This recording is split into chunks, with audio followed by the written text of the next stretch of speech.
Hello mga kalanog, kumusta kaninyong tanan? So, karon na po tayo nakabalik mga kalanog og kibali live sa atong programa sa Lanog sa Gugma sa Dios. So, dugay-dugay mga tama ka imong formal nga programa tungod kay ginakita mga buluhaton. Largo na nato mga kalanog ang atong pag-upload sa ato nga mga activities nga gihimo. Kumusta kaninyong tanan? Shout out sa tanan akong mga supporter sa mga kaigsunan ug sa mga dili mga Seventh-day Adventist. Salamat kay inyong tanan nga inyong gisuportahan kini atong channel ug nisubida na gyud ang ato nga ang mga subscriber. Salamat kayo. Shout out sa tanan. 000, kumusta po diyan sa USA? Sana nasa mabuting kalagayan ko kayo sa umagang ito. Umaga dito, siguro sa inyo diyan baka gabi pa, no? So, kumusta sa tanan magigsunan? Sa kasamtangang panahon mga kalanog, di kita sa dapit sa Ligadan, Mati, Davao Oriental. Salamat sa mga kaigsunan din nga nag-support sa ministry. Nga malipayon yun, hugot kinasing-kasing nakita na mo inyong gugma din. So di naman imalimtan mo aryami dire nga ang inyong gugma among pagabalonon. So nini nga atong video karon magapangumusta lang kita sa atong mga kiglaan, mga kaigsunan. Sa akong mga kabataan des Kadapawan nga ato nga gibiyaan sa tanan gyud nga di man ako mahinganlan. Shout out kung doon na mo yung mga gustong ipaabot, pag-comment lang ini atong channel, no? Tungod kay di nato matagsa-tagsa tungod sa kadaghan nato nga mga dapat magituan, mga kaigsuunan. So nini nga mong video pangumusta kita sa tanang mga kaigsuunan. Nginaot ko nga ang inyong kahimtang nasa maayong kahimtang. So na may mga nagproblema, mga balatian sa lawas, so problema sa financial, o unsa man ang mga problema nga atong itubang. Nginaot nga ato ning maagapan kanunay. So salamat jud kaayo Elder Saludar, Elder Dondon Omitir. So sa mga kaigsuunan nga naa dinhi sa Ligadan, Brother Tito, kamasing pamilya, tanan nga makaigsuunan sa mga bag-o nga mga nabautismuhan ug sa wala pa. So karong Sabado dunay anniversary nga paghimo sa Soap Channel sa Mati.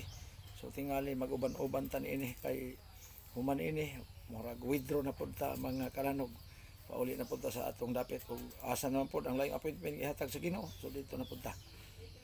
Karon nga video, pasalamat sa Ginoo tungod sa iyang kaayo. So mag-iskwento lang sa makadyot mga kalanog. Nga atong kahimtang karon ang Iran ug ang Israel labihan ng gubata. Itagna ang sa Mateo 24 nga managgubat ang mga nasod tingali kanimo ipik na sa tibuok kalibutan. So mangandam ta unya ang sandilo hapit na pud maimpos. Mo nang sa 3G sa pinadayag nag-ingon nga bisan pag-unsa ang mga maagian na to ato lagi nga paningkamutan kay dunay pasalig ang Ginoo nga kita makahimo isip paglingkawas niini.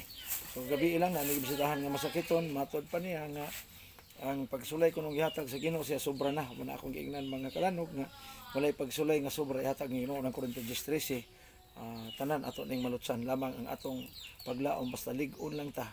Ingon ang 11:18 sa Hob, ikaw lig-on tungod kay doon na may paglaom.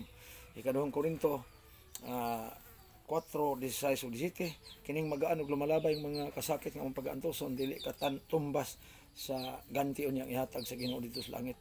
Santiago 1:12 bulahan na mo antos mga pagsulay kay manim antos mga pagsulay maka dawat siya porong sa kinabuhi nga walay katapusan niadtong mga nahigugma kaniya. Usa lahutay lang kita mga kalanog, mga kaigsuunan, ug katong wala pa gyud mo dawat sa Ginoo atong iampo nga makanaunan ta sila sa di pa mo sira ang kaluwasan kay moabot ang adlaw 22:11 sa pinadayag nag-ingon ang balaan magbalaan ang matarong dautan wala na kapanahonan mo nang ingon sa Amos 8 kung sigdusi nga moabot ang adlaw nga ang mga tawo mudagan nga ri wala na kapangitaan paspulong sa Ginoo, wala na ang nagdala sa kamatuoran ug wala na ilain mga kaigsuunan mga kalanog nga nagdala sa kamatuoran gawas lamang niining nagsalig yun sa pulong sa Dios. Ngayon ang 17 suwan, wala na sila pilagi sa pulong kay yung pulong mao ang kamatuoran. Wala na ilain. So doon na may mga tao nagtudlo karon nga matod pa nila. Kung wala pa'y Biblia, wala kuno SDA. Tama man ang imong marsisi. Pero para pod nako maklanog kung wala pa'y world history, wala po'y Katoliko. Kung wala pa'y referensya, wala po'y Katoliko naman. Kaya ang Katoliko Romano, mabasa lang sa mga world history. Historia sa kalibutan, pero dili mabasa sa Biblia. Ang SDA, mabasa ba? Ingon pa nila, mabasa ba? Brother Rex, diya sa Biblia, ang SDA. Mabasa kayong ano man, kaya ang S, 7D ang di 70 kapito ka adlaw. Exodus 20 bersikulo 8, remember the Sabbath dito kay huli. O dito sa 9 og 10 nagingon, unang kaadlaw magbuhat kay kapito ka adlaw mo pahulay mo nang 70. Adventist nganong Adventist ni siya tungod kay mga tao nga nagbantay sa kasuguan, nagtuman sa kasuguan, gitugon.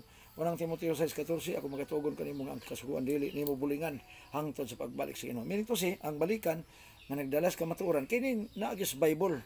Kay ingon pa ni Ellen G. White, Selected Messages Book 2, page 85, I am happy and harmony with you in your work when you present the Bible and the Bible alone as the foundation of our faith. Mura gini siya mga kalanog ang atong kasiyanan sa kaluwasan. Sa ikadong Timoteo 3:15 nagingon, nga sukad sa imong pagkabata ikaw nasayod na kabahin sa balang kasulatan nga kini may gahom sa pagtudlo kanimo ngadto sa kaluwasan pinaagi sa pagtuo kang Kristo. Unya si Kristo sab 5:39 bisuan niingon, kamo nagasusi sa kasulatan kay kamo naguna-una man makabaton kamo kinabuhing walay katapusan. Ngani kini ang nagpahimatuod nako o si Kristo nga kadtong oral history kadtong mga unsa nang gipasiatab karon sa mga siipde. So dili na tinuod ang kaluwasan ni sa balang kasulatan. Muna kita wa kay magpadako sa relihiyon, ang atong ipadako mao ang relasyon. Tungod kay ang Dios gugma. Dihatan niya mo kapit mo nang unang Korinto 13:13 ako nang gibalik-balikan karon magpabilin ang tulong pagtuo, paglaom ug ang gugma ug ang pinakadako mao ang gugma.